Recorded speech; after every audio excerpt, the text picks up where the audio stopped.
January 23, 2023. Manhattan Federal Court. A man in a dark suit walks into the building. He looks like everyone else inside. Lawyers, prosecutors, judges. Composed, seasoned. The walk of a man who has seen too much to be rattled. For 22 years, he was a special agent of the Federal Bureau of Investigation. Not a run-of-the-mill agent either. He had hunted Russian spies.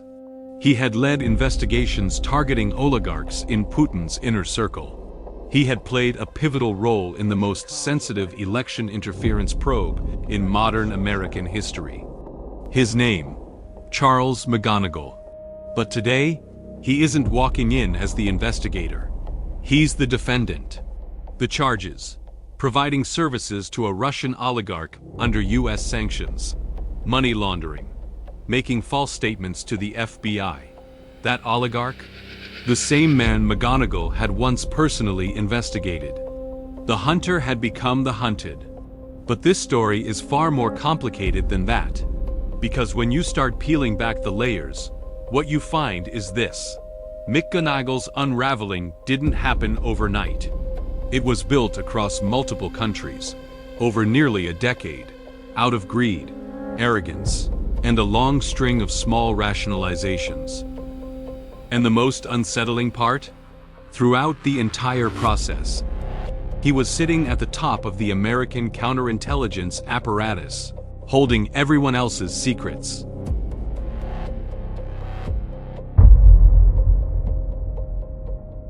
Let's start with who he was.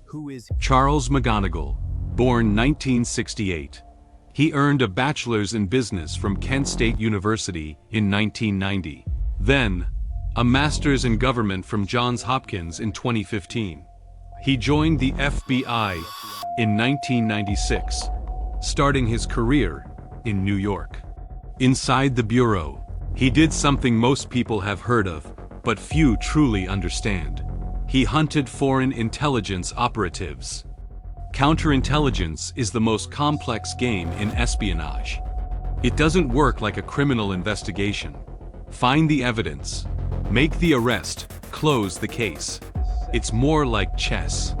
You might track a subject for 5 years, not to arrest them, but to map the entire board behind them. Which pieces are pawns? Which are bishops? Where's the king? What's the endgame? McGonigal was very good at this game. In 2002, he was transferred to FBI headquarters as a supervisory special agent in counterintelligence. In 2006, he moved to the Washington field office to lead a counterintelligence squad. He was part of a program codenamed Illegals, tracking deep-cover Russian operatives living as ordinary American citizens. You may remember this one. In 2010, the FBI arrested 10 Russian sleeper agents in a single sweep. Among them was Anna Chapman, whose case exploded into global headlines. McGonigal was one of the original agents on that investigation. He also ran another major operation. In 2010, Chelsea Manning leaked over 200,000 classified State Department cables to WikiLeaks. McGonigal led the investigation into that breach. By 2016, he had reached the apex of his career. He was transferred to the FBI's New York field office as special agent in charge of counterintelligence. The SAC position, one of the most consequential field postings in the entire bureau. New York is the world's most concentrated hub of foreign intelligence activity. The United Nations is there. Wall Street is there. Nearly every foreign power with money and influence has a footprint in New York. Running counterintelligence in New York means you can see everyone. And his specialty was Russia. He was one of the FBI's deepest experts on Russian intelligence operations.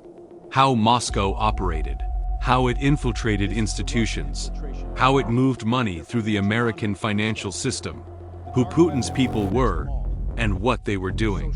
Former colleagues described his command of the subject as near obsessive, precise, encyclopedic, comprehensive.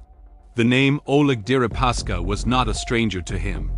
He had investigated that man. For years, he had personally built the file on Deripaska. That fact, in a few years' time, would matter enormously.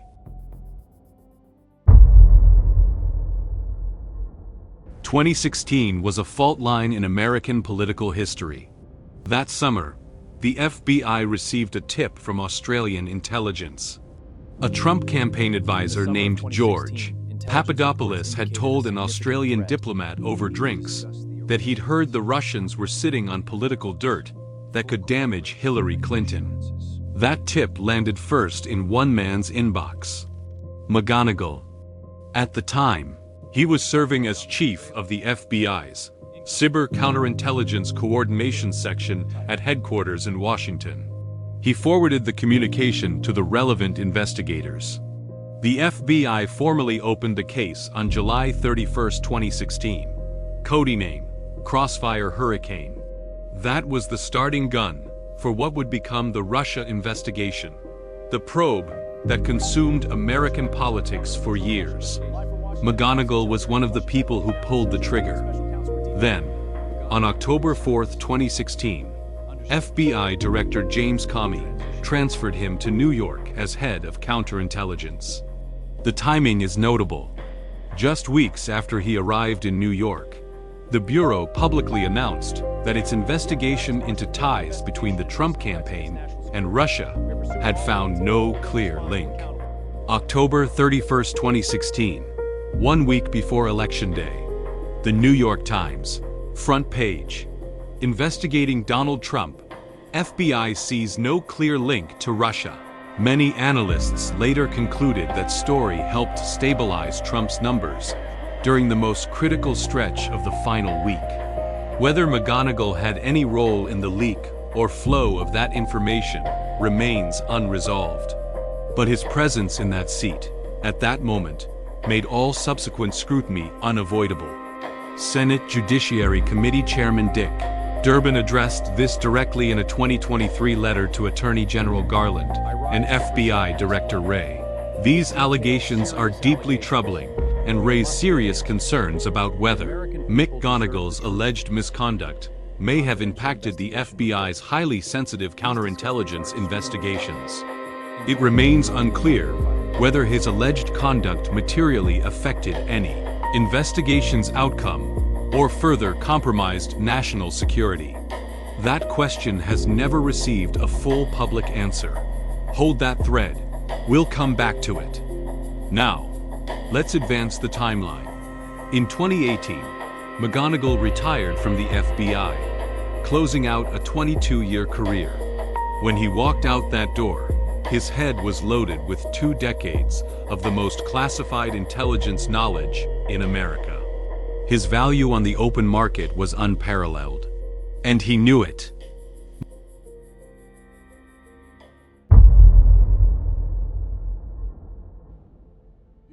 Most people slow down after retirement. McGonigal did not.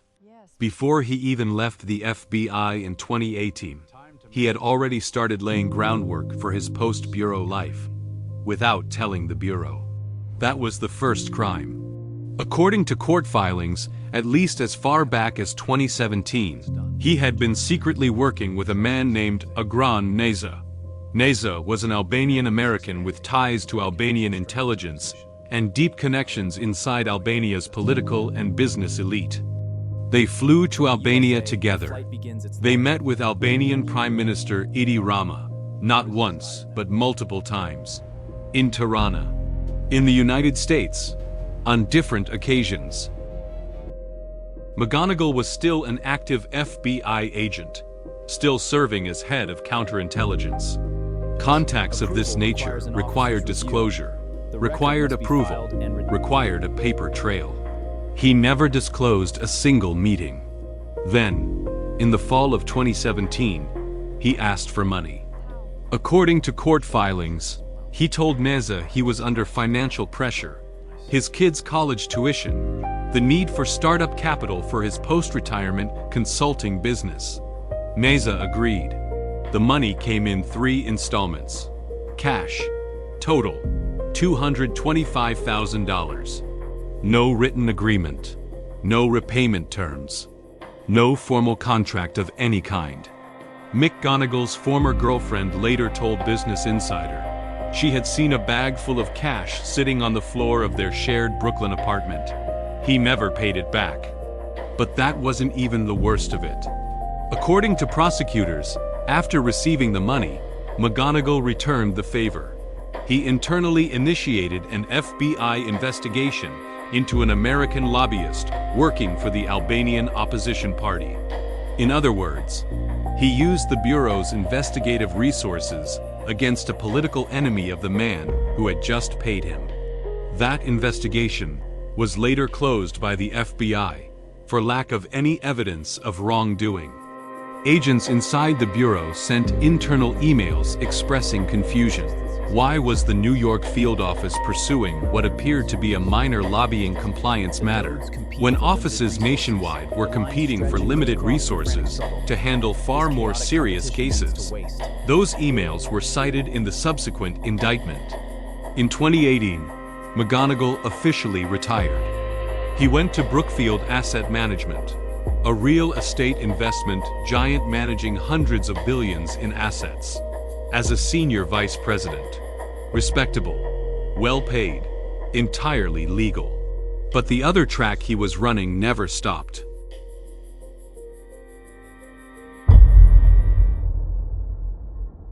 Oleg Deripaska is not an ordinary rich man. In the bloody aftermath of the Soviet collapse, Russia's aluminum industry became the battleground for what was literally called the Aluminum Wars.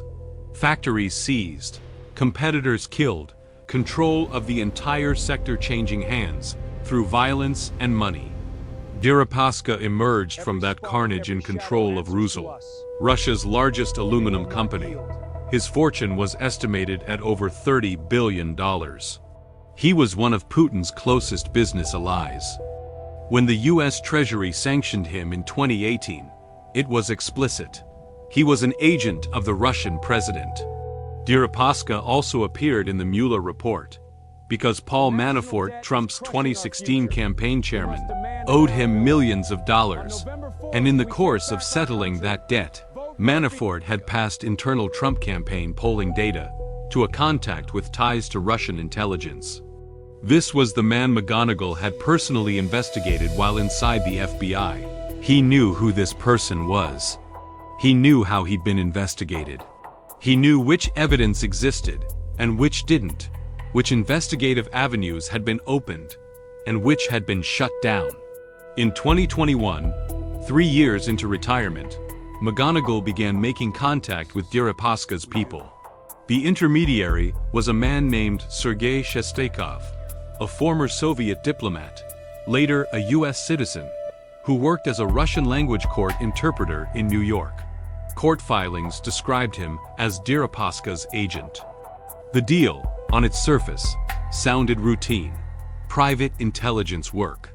Deripaska wanted McGonagall to investigate a rival Russian oligarch, dig up dirt, locate hidden assets, search the dark web for compromising documents. This kind of competitive intelligence is common in private sector investigations. Whether it's legal depends entirely on the specifics and the parties involved. The problem here: the person accepting the assignment was an American citizen. The person issuing it was a sanctioned Russian oligarch.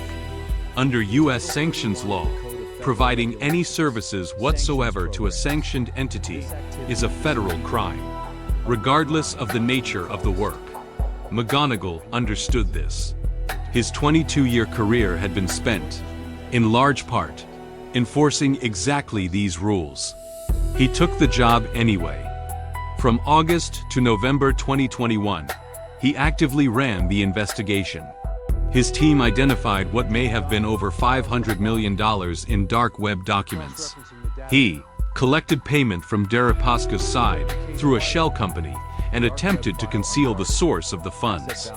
The shell company he used nominally belonged to a friend, who later told authorities he had no idea the company was being used this way, and that his signature on the contracts had been forged. McGonigal also attempted to get Deripaska removed from the sanctions list, this in 2019, while he was still employed at Brookfield, a former FBI agent, personally lobbying to clean up the sanctions record of a Russian oligarch he had once investigated. This was no longer a gray area. I crossed the line. There's no going back. McGonigal was an expert at tracking people. The people tracking him were experts too. According to available reporting, the FBI's investigation into him began around 2018, right around the time he retired. One trigger was a report from British intelligence service MI5. While surveilling a Russian contact, they picked up McGonigal in the picture. The FBI began quietly tracking its own former agent. The irony is its own kind of statement. He had spent 22 years mapping Russian intelligence networks. Now his former colleagues were using the very methods he'd helped build to map him. In 2021, a grand jury secretly began examining his business dealings. Investigators found not just one thread, but several. The Russia thread, the Albania thread, and possible connections to other countries as well. Bosnia, Kosovo, Montenegro, which prosecutors later noted, had been examined for possible links to payments or gifts McGonigal may have received from those governments. Every thread led back to relationships he had built inside the FBI. In other words, every connection he had forged in his career had, in retirement, become a potential monetizable asset. This isn't just a story about one man. It's a story about a systemic vulnerability. A person who held the highest level intelligence knowledge exits into the private market with no meaningful cooling off period, no rigorous ongoing monitoring, and no mandatory disclosure of client relationships. The legal journal Jurist put it plainly in its coverage of the case. The United States should reconsider whether retired national security professionals should retain so much operational freedom and so much classified institutional memory for so long after leaving service. But that was the aftermath. In January 2023, the grand jury finished its work. The indictment was unsealed.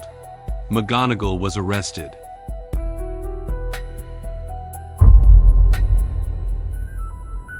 McGonigal faced two simultaneous federal prosecutions in two different courts. Southern District of New York, the Deripaska case, violating sanctions, conspiracy to commit money laundering, fraud.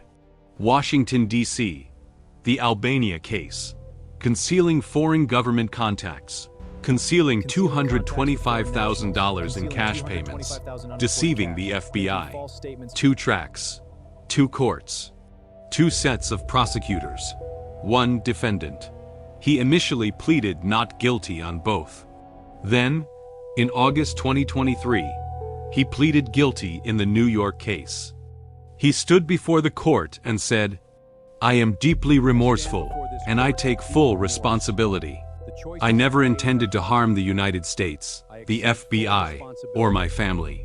In September 2023, he pleaded guilty in the Washington case as well. Court filings show he told the judge that the $225,000 was money he had believed to be a loan from a friend, intended to help launch his post-retirement consulting business. He had no plans to repay it formally, he said, intending instead to settle the debt through future business proceeds. He denied knowing the money had any direct connection to the Albanian government. Prosecutors disagreed. They argued he not only knew, he actively leveraged the relationship, including opening that FBI investigation into the Albanian opposition lobbyist, using bureau resources to strike at his benefactor's political enemy. In December 2023, New York Judge Jennifer Reardon handed down her sentence: 50 months. 4 years and 2 months. Before sentencing, McGonigal addressed the court. "I committed a felony, and as a former FBI agent, That causes me extreme emotional and physical distress. I stand before you today with deep remorse. Judge Reardon acknowledged his extraordinary contributions to the nation, but was unambiguous that his choices were deeply serious. Mr. McGonigal was well aware that his conduct violated those sanctions provisions. In February 2024, the federal court in Washington sentenced him on the second case. Judge Colleen Collar-Cotelli said that toward the end of his career, he appeared to have lost his moral compass. 28 more months added. Combined, 78 months. 6.5 years. The sentences to be served consecutively, not concurrently.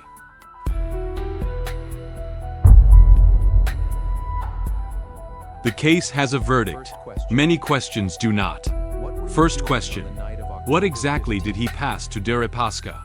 The charges focused on the provision of services and the sanctions violations. But a man who spent years as the top counterintelligence officer in New York wasn't just carrying public information in his head. He knew which Russian intelligence operatives were under active surveillance. He knew FBI methods and sources. He knew which cases had died and which were still live. Senate Judiciary Chairman Durbin asked precisely this question in his letter to the Justice Department. Has the FBI identified any compromise to evidence, analysis, sources, or methods that may have resulted from McGonigal's alleged conduct? The FBI has not publicly answered that question. Second question: were some of his in-office decisions driven by personal interest rather than institutional judgment? He oversaw the early stages of Crossfire Hurricane. He was sitting in the New York counterintelligence chair during the most critical weeks before the 2016 election. He signed off on or participated in multiple internal documents related to Deripaska. We know he later worked for Deripaska. We don't know exactly when that relationship began to color his judgment. Third question: how deep did the Albania network really go? Prosecutors noted in investigative filings that they had examined possible links between McGonigal and the governments of Bosnia, Kosovo, and Montenegro. Those details did not appear in the final plea agreement, meaning either the evidence wasn't strong enough, or it was traded away for a more favorable sentencing deal. We don't know where those investigative threads ended up. Fourth question, and perhaps the most important: why? This is the hardest one to answer. His defense attorneys offered one framing: his conduct, while illegal, was not objectively contrary to American interests. Investigating Deripaska's rival could, in a certain light, still be seen as consistent with U.S. geopolitical goals. Prosecutors offered a simpler explanation: greed.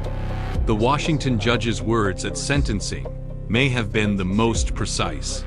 There is no motive other than recklessness and arrogance that can explain why he believed he could do these things without consequence. Sentencing will be pronounced. 22 years. He spent 22 years hunting the people who sold themselves and their country to hostile foreign powers. He understood that path better than almost anyone alive. Then he walked it himself. That is the most disturbing thing about the McGonigal case. Not the corruption itself, but the shape of it. It didn't happen suddenly. There was no single moment where he chose betrayal. It was a dinner, a trip, a meeting that was just a meeting, a payment that was just a one-time thing, a rationalization that this isn't really illegal. I'm just helping a friend. Each step, viewed in isolation, could be wrapped in ambiguous language, but added together, 6.5 years in federal prison. The hunter. In the end, the word pointed back at himself.